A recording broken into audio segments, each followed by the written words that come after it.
지난 시간 강의에서 의약품 개발 과정의 각 단계를 소개하고 그중 신물질의 개발, 비임상시험, 임상시험 과정에 대해 살펴보았습니다. 3부 의약품의 인허가에서는 의약품의 인허가 과정에서의 허가관리 대상을 구분하고 대상에 따른 허가와 신고와의 차이, 제출 서류의 종류에 대해서 학습하겠습니다.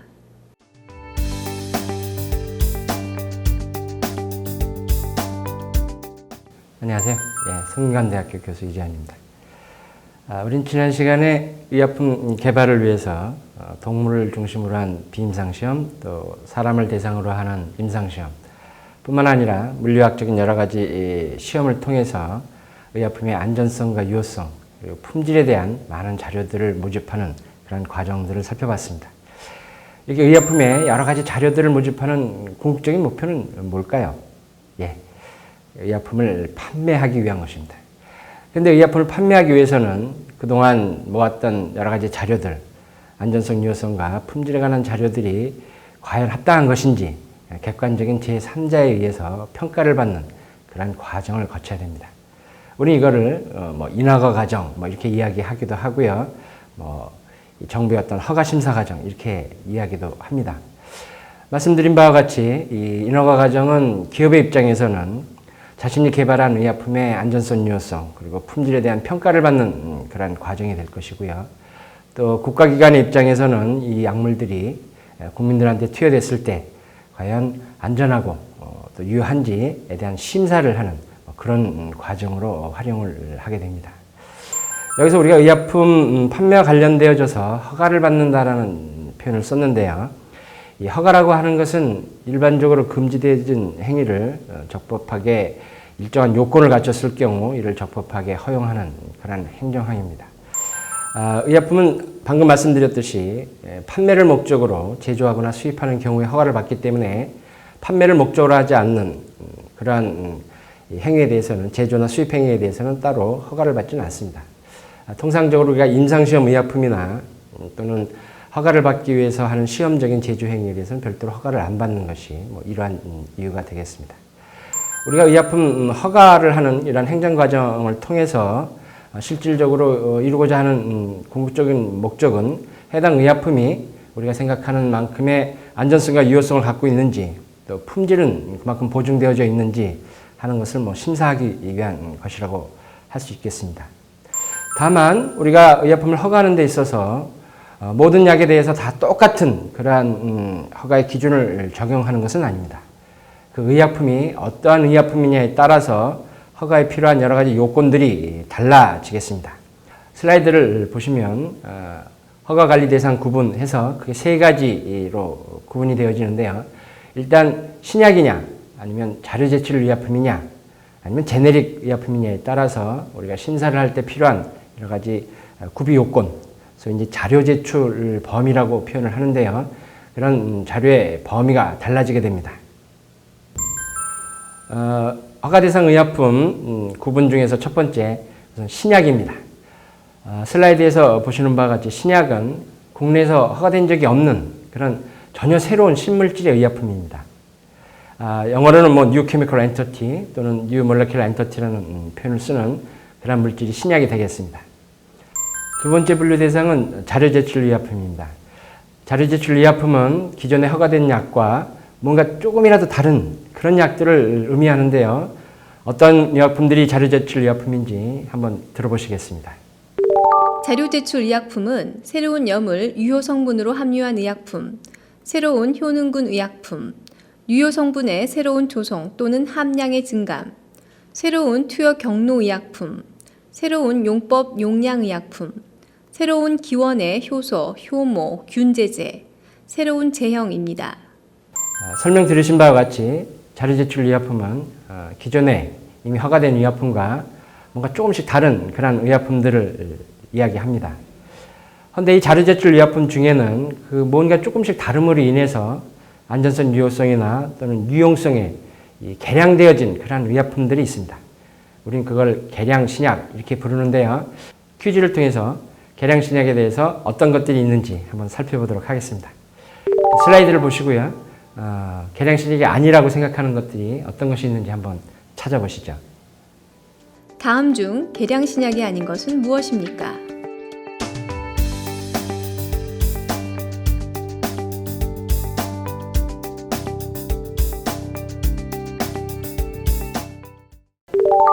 계량신약 찾으셨습니까? 네, 네 가지 다 계량신약에 해당합니다. 주사제나 먹던 마약을 패치제로 개발을 한다든지요. 아니면 우울증 치료제로 사용하던 약을 금연보호제제로 개발을 한다든지요. 또는 물 없이 먹는 구강붕해정, 하루에 3번 먹던 약을 일주일에 1번 먹게 만드는 그런 서방형 제제, 또는 기존 주성분의 어떤 염이나 또는 이 이성체로 새롭게 개발하는 그러한 약들을 우리는 계량신약 이렇게 부릅니다. 그동안에 계량신약이 개발돼서 성공한 사례들을 몇 가지 나열을 해봤는데요. 참고하시기 바랍니다. 우리가 이렇게 계량신약에 대해서 특별히 관심을 갖는 이유는 처음부터 모든 제약회사들이 신약을 만드는 것은 사실 좀 어렵습니다. 따라서 이렇게 계량신약을 만들다 보면 거기서 새로운 아이디어도 얻게 되고요. 또 신약과 개발되어진 여러 가지 경험도 축적하게 됩니다. 그래서 정부에서는 이런 계량신약, 특별히 허가를 할 때 좀 우선권을 주기도 하고요. 또 보험약과에 있어서도 우대 조치를 하고 있습니다. 그래서 계량신약에 대한 여러 가지 개발 촉진을 위한 조치들이 있다는 걸 참고로 하시기 바랍니다. 허가 대상 구분 의약품에 대해서 신약과 자료제출 의약품 말씀드렸고요. 세 번째로 제네릭 의약품이라는 게 있습니다. 사실 제네릭 의약품이라는 표현 자체가 뭐 그렇게 썩 좋은 표현은 아닌데요. 원래 허가 과정에서 이렇게 제네릭 의약품으로 하고자 하는 의약품은 뭐냐면요. 기존에 이미 허가되어진 의약품과 주성분도 같고 함량도 같고 효능 효과, 용법 용량까지 같은 그야말로 똑같은 의약품, 이걸 우리는 제네릭 의약품이라고 편의상 이렇게 부르고 있습니다. 방금 설명드렸듯이 제네릭 의약품은 이미 허가받은 의약품과 같은 의약품입니다. 그래서 이러한 제네릭 의약품을 판매하고자 할 때 필요한 가장 핵심적인 요건은 이미 허가받은 약과 같으냐 하는 것이 되겠습니다. 통상적으로 우리는 이런 것을 동등성이라고 표현을 하고요. 제네릭 의약품 허가에 있어서 가장 핵심적인 요소로 동등성에 대한 평가를 하게 됩니다. 제네릭 의약품 허가 대상 구분이라는 표현을 썼는데요. 그럼 제네릭 의약품도 허가를 받는 걸까요? 그렇지는 않습니다. 우리나라에서 인허가 제도를 운영하면서 허가를 받거나 신고를 해야 한다. 이렇게 해서 두 가지로 구분을 하고 있습니다. 물론 행정법적인 용어로 보면 허가와 신고 여러 가지 뜻의 차이가 있겠습니다만 보다 핵심적인 것은 신고는 허가보다 규제가 완화된 상태의 행정행위다. 이렇게 이해를 하시면 되겠습니다. 원래 의약품은 허가 과정을 통해서 모든 자료들을 전부 다 심사하고 전부 다 확인을 해야 되겠습니다만 어떤 의약품들, 특히 이런 제네릭 의약품과 같은 것은 모든 자료를 다 볼 필요는 없겠죠. 방금 말씀드렸듯이 제네릭 의약품의 가장 핵심은 이미 허가받은 의약품과 동일하냐 여부라고 볼 수가 있겠습니다. 제네릭 의약품은 그래서 신고 대상 의약품이 대부분입니다. 자, 그럼 어떤 의약품들이 신고 대상 제네릭 의약품인지 퀴즈를 통해서 한번 알아보도록 하겠습니다. 다음 중 신고 대상 의약품이 아닌 것은 무엇입니까?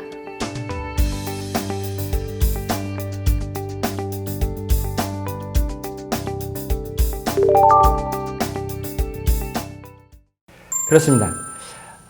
신고 대상 제네릭 의약품 중에서 신고 대상 의약품은 첫 번째 대한민국 약전에 수제되어 있는 품목이죠. 약전에 수제되어 있다고 하는 것은 이 의약품의 규격이 이미 정립되어졌다, 확립되어졌다 이렇게 볼 수 있습니다. 따라서 굳이 허가를 거치지 않더라도 심사만으로 충분하다는 거죠.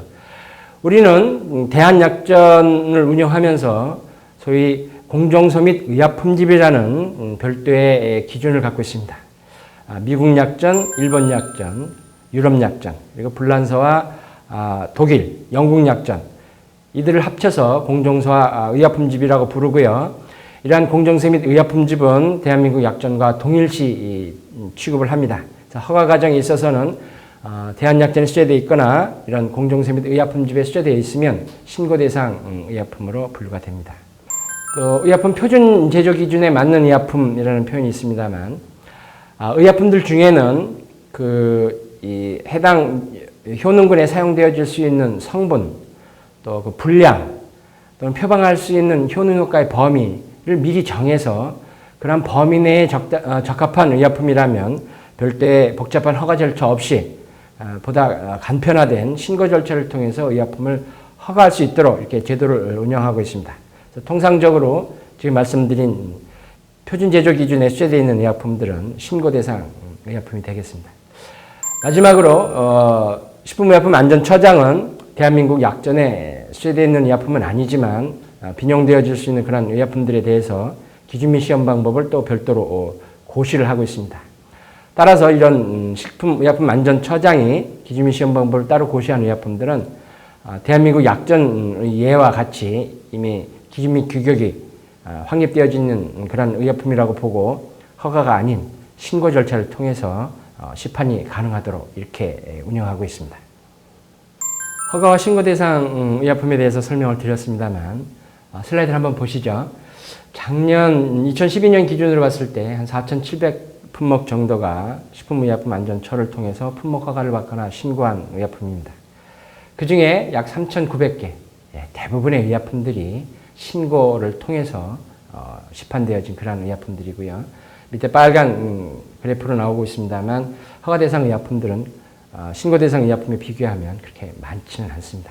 아직은 우리나라 제약기업들이 주로 개발하는 의약품들은 신고 대상 제네릭 의약품이다. 이렇게 이해를 하시면 크게 틀리진 않을 것 같습니다. 허가 대상 의약품과 신고 대상 의약품을 보셨는데요. 이렇게 허가 대상 의약품이나 신고 대상 의약품들은 허가를 받거나 신고를 할 때 거기에 필요한 자료들을 제출하게 됩니다. 안전성과 유효성 그리고 품질에 관한 자료인데요. 우리는 이런 자료들을 크게는 심사자료, 또 확인자료 이렇게 두 가지로 구분을 합니다. 심사자료는요. 슬라이드에서 보시는 바와 같이 안전성, 유효성 심사에 관한 자료, 또 기준 및 시험 방법 심사에 관한 자료, 또 GMP 실시 상황 평가에 관한 그러한 자료들이 이 심사자료를 구성을 하고 있습니다. 이 심사자료, 안전성, 유효성에 관한 자료, 또 기준 및 시험 방법에 관한 자료, 또 GMP 실시 상황 평가에 필요한 자료들은 슬라이드에서 보시는 바와 같이 톱니바퀴처럼 서로 연관성을 갖고 맞물려 진행되게 됩니다. 이 안전성, 유효성이나 품질, 또 GMP 운영과 관련되어진 자료들은 보다 구체적이고 세부적인 자료로 구분이 되어지는데요. 그 자료들을 한번 슬라이드를 통해서 보시도록 하겠습니다. 그 세부적인 자료를 보면요. 기원 또는 개발 경위에서부터 시작해서 생물학적 동등성에 관한 자료까지 9가지의 큰 카테고리로 구분이 됩니다. 상당히 많은 자료인데요. 자, 그럼 여기서 퀴즈 하나 드리겠습니다. 슬라이드에서 보시는 바와 같이 다음 중에서 의약품의 사용기간을 설정하기 위해서 평가하는 실험이 아닌 거 어느 겁니까? 다음 중 의약품의 사용기간을 설정하기 위해 평가하는 시험이 아닌 것은 무엇입니까?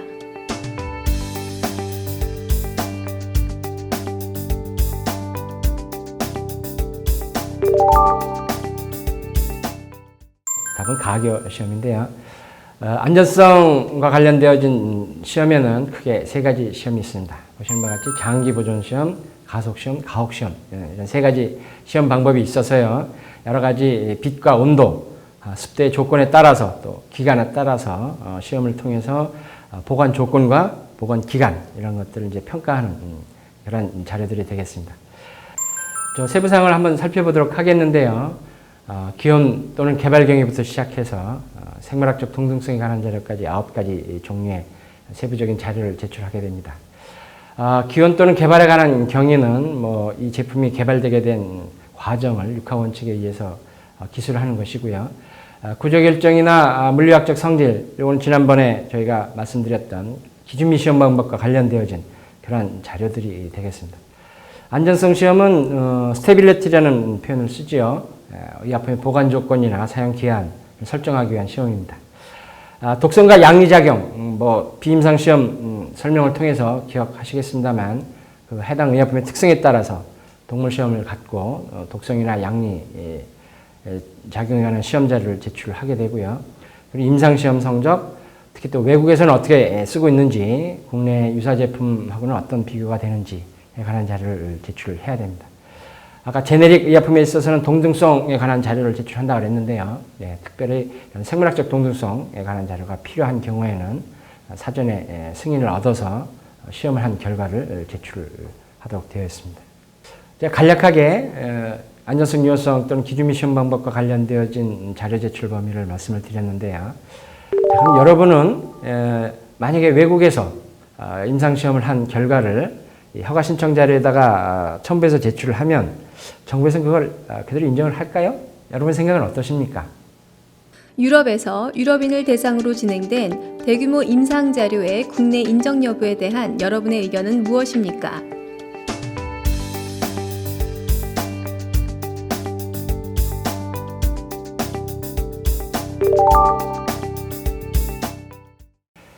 지금 말씀드린 게 이 품목허가 심사 자료 제출 자료 중에 보시는 바와 같이 가교 자료라는 것에 해당합니다.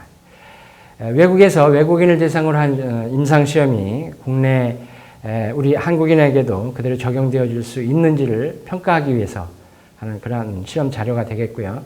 이는 우리 국민들이 민족적인 차이라든지 또는 주거 환경 또는 식생활과 같은 환경의 차이로 인해서 동일한 약물이 과연 외국에서 한 그런 자료들을 한국에서도 그대로 적용할 수 있는지 하는 것을 확인하는 그런 자료들이라고 말씀드리겠습니다. 방금 말씀드렸던 것들은 다 이제 심사를 필요로 하는 자료고요. 또 중요한 자료들 중에 이제 확인이 필요한 자료들이 있습니다. 슬라이드를 보시면 나타났습니다만 확인이 필요한 자료들은 어떤 원료를 쓰는지 또 이 오리지널과 제네릭과의 관계에서 동등한지 또 특허하고의 관계는 어떻게 되는지 또는 위탁 생산을 하고 있는지 직접 생산을 하는지에 대한 확인이 필요한 것들이고요. 특히 이제 수입품의 경우에는 제조 및 판매 증명서라는 걸 제출하게 되어 있습니다. 이 수입품에 대해서 제조 및 판매 증명서를 제출하도록 하는 것은 자료 제출로서의 의미도 큽니다만 우리나라가 수입품에 대한 어떤 정책적 방향도 제시하고 있습니다. 이 수입품의 경우 제조 및 판매 증명서를 제출을 한다고 하는 것은 수출국에서 이 제품이 허가를 받고 수출국에서 제조되고 또 수출국에서 판매되고 있다는 것을 입증해야만 국내에 수입할 수 있다는 것을 의미합니다. 이런 지금 이 심사 자료와 확인 자료에 대해서 설명을 드렸는데요. 모든 의약품들이 다 이런 심사 자료와 확인 자료를 제출하는 건 아닙니다. 아까 제가 신약, 자료 제출 의약품, 그리고 제네릭 의약품을 구분을 했고요. 또 이런 의약품들 중에 또 허가 대상 의약품과 신고 대상 의약품을 구분을 했습니다.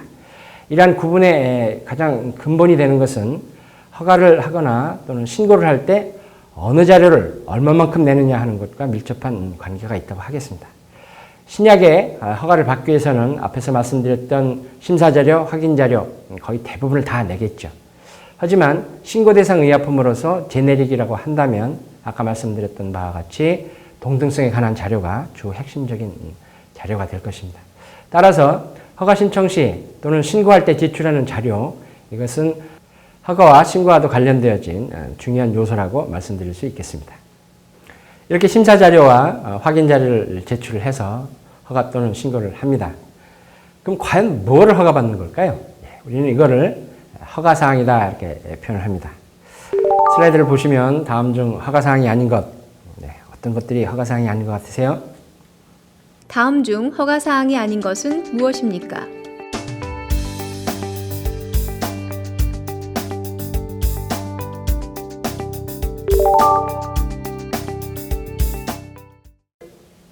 그렇습니다. 보험약가를 빼고는 다 이제 허가사항이죠. 허가사항 굉장히 많습니다. 제품명, 분류, 원료약품의 분량, 성상, 허가 조건까지 상당히 많은 부분들이 허가사항으로 되어 있고요. 이런 허가사항들은 기본적으로 의약품을 제조 또는 수입해서 판매할 때 의약품의 용기, 포장 또는 첨부문서에 이제 기재하는 사항들이 되겠습니다. 아울러서 지금 보시는 이런 허가사항들의 변경이 있을 때는 또 다른 절차를 거쳐서 변경 허가를 받거나 변경 신고를 해야 되는 그런 대상이겠죠. 3부 의약품의 인허가에서 의약품의 인허가 과정의 허가관리 대상을 구분하고 대상에 따른 허가와 신고의 차이 및 제출 서류의 종류에 대해서 학습하였습니다. 다음 강의에서는 Introduction of Regulatory Affairs의 4부 강의로 의약품의 생산 및 유통 과정에 대한 학습을 진행하겠습니다.